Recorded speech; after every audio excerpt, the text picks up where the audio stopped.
Hello friends, welcome back to my channel. Today video ಒಂದೆಲಗ ಸೊಪ್ಪಿನ ಚಟ್ನಿ ರೆಸಿಪಿನ ಶೇರ್ ಮಾಡ್ತಾ ಇದ್ದೀನಿ. ನಾನು ಈ ಒಂದೆಲಗ ಸೊಪ್ಪು ಅಥವಾ ಬ್ರಾಹ್ಮಿ ಸೊಪ್ಪು ಅಂತಾನೆ ಕರೀತಾರೆ. ಇದನ್ನು ನಮ್ಮ ಪಾಟಲ್ಲೇ ಬೆಳೆಸ್ಕೊಂಡಿದ್ದೆ. ನೋಡಿ, ಇಷ್ಟು ಎಲೆನ ತೊಗೊಂಡಿದ್ದೀನಿ. ನಾನು ಒಂದು ಹಿಡಿಯೋಷ್ಟು ಸೊಪ್ಪನ್ನು ತೊಗೊಂಡು ಒಂದ್ಸಲ ವಾಶ್ ಮಾಡಿಕೊಂಡು ಈ ಸೊಪ್ಪನ್ನೆಲ್ಲ ಕ್ಲೀನ್ ಮಾಡಿ ಮತ್ತೊಂದು ಸಲ ನೀರು ಹಾಕಿ ಬೌಲಲ್ಲಿ ಹಾಕಿಡ್ತಾ ಇದ್ದೀನಿ. ಇದನ್ನೇನು ಕಟ್ ಮಾಡುವ ಅವಶ್ಯಕತೆ ಇಲ್ಲ. ನೋಡಿ, ಇವಾಗ ಒಂದು ಬಾಣಲಿಗೆ 1 ಟೇಬಲ್ ಸ್ಪೂನ್ ಎಣ್ಣೆ ಹಾಕಿ 1 ಟೀ ಸ್ಪೂನ್ ಉದ್ದಿನಬೇಳೆ ಮತ್ತು 1 ಟೀ ಸ್ಪೂನ್ ಕಡಲೆಬೇಳೆಯನ್ನು ಹಾಕಿ ಸ್ವಲ್ಪ ರೋಸ್ಟಾಗಿ ಫ್ರೈ ಮಾಡಬೇಕು. ಇದು ಸ್ವಲ್ಪ ಫ್ರೈ ಆಗ್ತಿದ್ದಂಗೆ ಹಸಿಮೆಣಸಿಕಾಯಿನ ನಾನಿಲ್ಲಿ 4 ತೊಗೊಂಡಿದ್ದೀನಿ. ಇದನ್ನು ಕೂಡ ಕಟ್ ಮಾಡಿ ಹಾಕಿ ಫ್ರೈ ಮಾಡ್ಕೋಬೇಕು. ನಂತರ 1 ದೊಡ್ಡ ಈರುಳ್ಳಿನೂ ಕೂಡ ಕಟ್ ಮಾಡ್ಕೊಂಡು ಹಾಕ್ಕೋಬೇಕು. ನಂತರ 1 ಟೊಮೊಟೊ ಕೂಡ ಕಟ್ ಮಾಡ್ಕೊಂಡಿದ್ದೀನಿ. ಈರುಳ್ಳಿನ ಸಾಂಬಾರು ಈರುಳ್ಳಿ ಇದ್ದರೂ ಕೂಡ ಹಾಕ್ಕೋಬೋದು.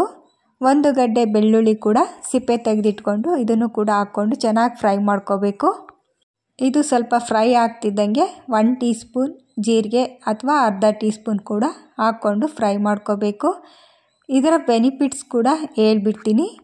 ಈ ಒಂದೆಲಗ ಅಥವಾ ಬ್ರಾಹ್ಮಿ ಸೊಪ್ಪನ್ನು ಪೇಸ್ಟ್ ಮಾಡಿಕೊಂಡು ತಲೆಯಲ್ಲಿ ಕೂಡ ಹಾಕ್ಕೋಬೋದು. ಒಟ್ಟು ಕೂದಲು ಉದುರುವ ಸಮಸ್ಯೆ ಇದ್ದರೆ ಇದು ತುಂಬಾ ಒಳ್ಳೆಯದು. ಬೆಳಗ್ಗೆ 1 ಅಥವಾ 2 ಎಲೆನ ಪ್ರತಿದಿನ ತಿಂತಾ ಬಂದರೆ ನೆನಪಿನ ಶಕ್ತಿಗಂತೂ ತುಂಬಾ ಒಳ್ಳೆಯದು. ನೋಡಿ, ಇವಾಗ ಇಷ್ಟು ಸೊಪ್ಪನ್ನೆಲ್ಲ ಹಾಕಿ ಚೆನ್ನಾಗಿ ಫ್ರೈ ಮಾಡ್ತಾಯಿದ್ದೀನಿ. ಈ ಮೆಣಸಿಕಾಯಿ, ಈರುಳ್ಳಿ, ಟೊಮೊಟೊ ಎಲ್ಲ ಫ್ರೈ ಆದ ನಂತರ ಈ ಸೊಪ್ಪನ್ನು ಹಾಕಬೇಕು. ಇದು ಬೇಗ ಫ್ರೈ ಆಗುತ್ತೆ. ಇದರಲ್ಲಿ ಚಟ್ನಿ ಒಂದೇ ಅಲ್ಲ, ತಂಬುಳಿ ಕೂಡ ಮಾಡ್ತಾರೆ. ಜೊತೆಗೆ ಹಲವಾರು ರೆಸಿಪಿಗಳನ್ನು ಕೂಡ ಮಾಡ್ತಾರೆ. ಮಧುಮೇಹ, ಅಸ್ತಮ ಸಮಸ್ಯೆಗಳಿಗಂತೂ ರಾಮಬಾಣ ಈ ಸೊಪ್ಪು. ಇದೆಲ್ಲ ಫ್ರೈ ಆದ ನಂತರ ಸ್ವಲ್ಪ ಹುಣಸೆ ಹಣ್ಣನ್ನು ಕೂಡ ಹಾಕ್ಕೊಳ್ತಾ ಇದ್ದೀನಿ. ಬೇಕಾದರೆ ಒಣಮೆಣಸಿಕಾಯಿ ಕೂಡ ಹಾಕ್ಕೋಬೋದು. ನಾನಿಲ್ಲಿ 1 ಟೇಬಲ್ ಸ್ಪೂನಷ್ಟು ಕಾಯಿ ತುರಿ ಕೂಡ ಹಾಕ್ಕೊಂಡು ಕೊನೆಯದಾಗಿ ಗ್ಯಾಸ್ ಆಫ್ ಮಾಡ್ಕೊಂಡು ಕೊತ್ತಂಬರಿ ಸೊಪ್ಪನ್ನು ಕೂಡ ಹಾಕ್ಕೊಂಡು ಇವಾಗ ಚೆನ್ನಾಗಿ ಮಿಕ್ಸ್ ಮಾಡಬೇಕು. ನೋಡಿ, ಇವಾಗ ಸ್ವಲ್ಪ ತಣ್ಣಗಾದ ನಂತರ ಇಲ್ಲಿ ನಾನು ಮೆಣಸಿನ್ಕಾಯಿ ಖಾರ ಕಡಿಮೆ ಇರೋದ್ರಿಂದ ಸ್ವಲ್ಪ ಅಚ್ಚ ಖಾರದ ಪುಡಿ ಕೂಡ ಹಾಕ್ಕೊಂಡು ಉಪ್ಪು ಹಾಕ್ಕೊಂಡು ಮಿಕ್ಸಿ ಮಾಡ್ಕೊಳ್ತಾ ಇದ್ದೀನಿ. ಇದು ಮತ್ತೊಂದು ಸಲ ಇವಾಗ ಒಗ್ಗರಣೆ ಹಾಕಬೇಕು. ಅದೇ ಬಾಣಲಿಗೆ ಸ್ವಲ್ಪ ಎಣ್ಣೆ, ಸಾಸಿವೆ, ಜೀರಿಗೆ, ಕರಿಬೇವಿನ ಸೊಪ್ಪು ಹಾಕ್ಕೊಂಡು ಇದನ್ನು ಕುದಿಸೋ ಅಗತ್ಯ ಏನಿಲ್ಲ. ಇದು ತಣ್ಣಗಾದ ನಂತರ ಇವಾಗ ಚಟ್ನಿ ಏನು ಮಾಡ್ಕೊಂಡಿದ್ವಲ್ಲ ಅದನ್ನು ಹಾಕಿ ಮತ್ತೊಂದು ಸಲ ಚೆನ್ನಾಗಿ ಮಿಕ್ಸ್ ಮಾಡಿದರೆ ಇವಾಗ ರೆಡಿಯಾಗಿದೆ ಚಟ್ನಿ.